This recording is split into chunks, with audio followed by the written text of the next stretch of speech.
কাঠের ফার্নিচার আমরা সবাই ব্যবহার করি, তবে কাঠের ফার্নিচার দীর্ঘদিন ব্যবহার করলে আস্তে আস্তে কিন্তু এরকম মলিন হয়ে যায়, ধুলোবালি পড়ে। আর এই কাঠের ফার্নিচার বার্নিশ করতে কিন্তু অনেক খরচ। তো আপনি ঘরে কিভাবে কাঠের ফার্নিচার বার্নিশ করবেন সেটাই দেখে নিন।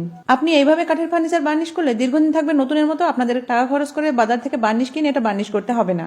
এর জন্য প্রথমে কি করতে হবে দেখে নিন। চুলায় একটি পাতিল বসিয়ে দিয়েছি, আর পাতিলটা কিন্তু পরিষ্কার পরিচ্ছন্ন হতে হবে। এর ভিতরে কোনো রকম তেল মশলা যেন না থাকে সেটা খেয়াল রাখতে হবে। তারপরে আমি এর ভিতরে দিয়ে দিলাম চায়ের কাপের 2 কাপ পরিমাণ পানি। আমি আন্দাজ করে 2 কাপ পরিমাণ পানি দিয়েছি। সেই সাথে দিয়ে দিচ্ছি 4 চা চামচ পরিমাণ চা পাতা। অবশ্যই কিন্তু একটু বেশি পরিমাণে চা পাতা দিতে হবে। এখানে আমি 1 কাপ পানির ভিতরে 4 চা চামচ চা পাতাই দিয়েছি, এটা অবশ্যই মাথায় রাখতে হবে।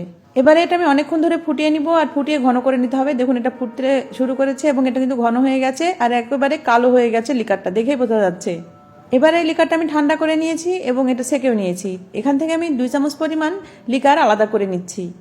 লিকারটা কিন্তু পুরোপুরি ঠান্ডা করে নিতে হবে, এটা গরম থাকলে চলবে না। এবারে যেটা করব, এর ভিতরে দিয়ে দিব নারিকেল তেল। আপনি যে কোনো নারিকেল তেল এখানে ব্যবহার করতে পারেন। আবার আপনি চাইলে এখানে অলিভ অয়েলও ব্যবহার করতে পারেন, তবে নারিকেল তেলটা আমাদের সবার বাসায় অ্যাভেলেবল, তাই আমি নারিকেল তেলই এখানে ব্যবহার করছি। এখানে আমি 2 চামচ পরিমাণ নারিকেল তেল ব্যবহার করলাম। সেই সাথে এখানে দিয়ে দিব আমি হোয়াইট ভিনেগার। এখানে হোয়াইট ভিনেগারও দিতে হবে 2 চামচ পরিমাণ।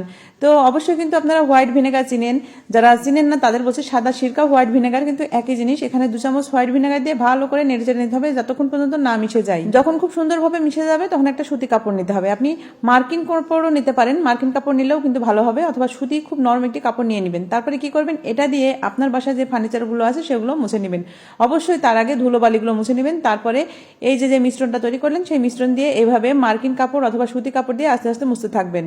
যদি ডিজাইন ফার্নিচার হয় সেক্ষেত্রে ডিজাইনের ভিতরে একটি ব্রাশ দিয়ে সুন্দর করে মুছে নেবেন। দেখবেন খুব সুন্দরভাবে ভিতরগুলো কিন্তু বার্নিশ করার মতো চকচকে ঝকঝকে হয়ে যাবে। আর এটা এতটাই সুন্দরভাবে চকচকে ঝকঝকে করবে মনে হবে এইমাত্র বার্নিশ করা হলো। এর জন্য আপনাকে আর বাজার থেকে বার্নিশ কিনতে হবে না। এটা আপনারা সপ্তাহে 1 দিন অথবা মাসে 2 দিন করবেন, দেখবেন আপনাদের ফার্নিচার একেবারে নতুনের মতো ঝকঝকে চকচকে থাকবে। তবে অবশ্যই ধুলোবালিগুলো আগে মুছে নিতে হবে। দেখুন কেমন চকচকে ঝকঝকে হয়ে গেল। আমি এটার থেকে পার্থক্য আপনাদের দেখিয়ে দিচ্ছি। পাশের ডিজাইনটা যে আছে সেই ডিজাইনটার সাথে এই ডিজাইনটার পার্থক্য আমি দেখিয়ে দিচ্ছি কতটা পার্থক্য। দেখুন এটা এখনো মোছা হয়নি, এবার সেটা মোটা হয়েছে।